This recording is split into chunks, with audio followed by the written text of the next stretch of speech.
that like, we know what our potential can be, and so it becomes a waste if you're not trying to reach perfection and strive for that. It's really never attainable, but that's what you're going for. And I think we've got a group of guys, like I said, that are so dang talented, but also are such hard workers and want that greatness and want to try to be some of the best ever. And it's fun to work with those guys. Does all of that help make it easier during the week?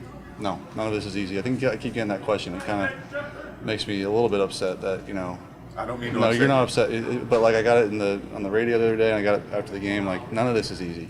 I know we scored 52, but like it's freaking hard in this league, and we've been playing well. We've been doing a lot of good things on offense, but by no means would I ever characterize anything we're doing as easy or without effort. It's a lot of hard work and a lot of time, and the games are obviously very hard always and tough to win. And just rewind a week ago at Houston, how hard that win was. So it's never easy.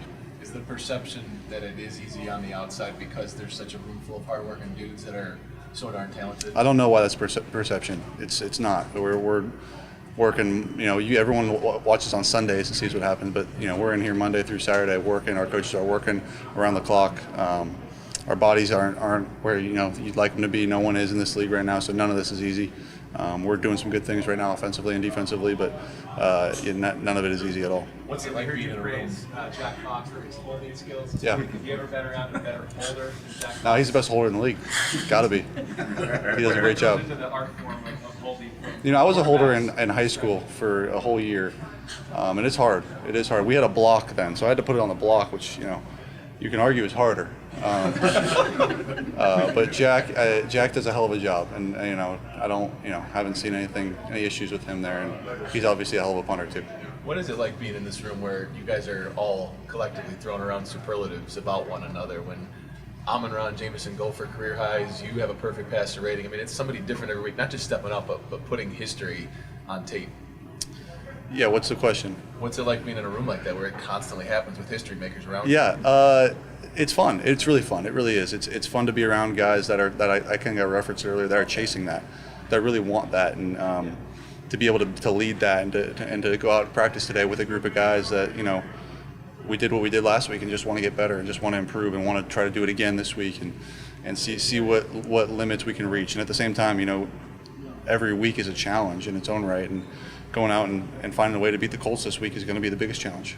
I know we ask about St. Brown and your connection all the time, but it's like 57 of his last targets, he's caught 54 of them. Is there like anything you can't bank on this guy for? It's pretty good. I can rely on him for really everything, and I think at some points during that game it felt like, hey, call anything and let's let St. Brown just go to work, and he did. He's as good as they get, and I love playing with him. Jared, do you ever look at your own numbers, like any numbers of any kind, that are measurements of how well you're playing? Yeah, I think I'm definitely aware of completion percentage and sacks. Like those are the two that like really matter to me. The other stuff's fun too, obviously the bigger numbers. But if my completion percentage is high and I'm not taking sacks, we're in pretty good shape. Speaking of a couple more guards, it seems like your mobility inside the pocket, not so much just running, but like managing the pocket has been kind of at the top of its game. When did that become?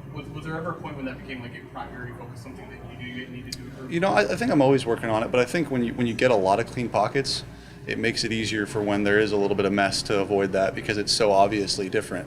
Our O-line's so dang good, and I'm back there, pretty scot-free a lot of times, so that when a guy does get through, okay, I can tell the difference on that, and I'm able to react to it, as opposed to you look around the league, some of these guys are having to move on almost every drop back, and that becomes hard. What are some hallmarks of Gus Bradley's defense, and why are they able to generate takeaways, I guess, at the rate? Yeah, extremely well coached, and he's been doing it for a long time in this league, obviously, with a lot of success, and got a lot of respect for him and the way he coaches, and like you said, the turnovers is the thing that jumps off the tape. They're very aware of where the ball is, they're punching the ball, they're making plays on the ball. They're a good group, and I think it's at all three levels they're trying to get the ball out.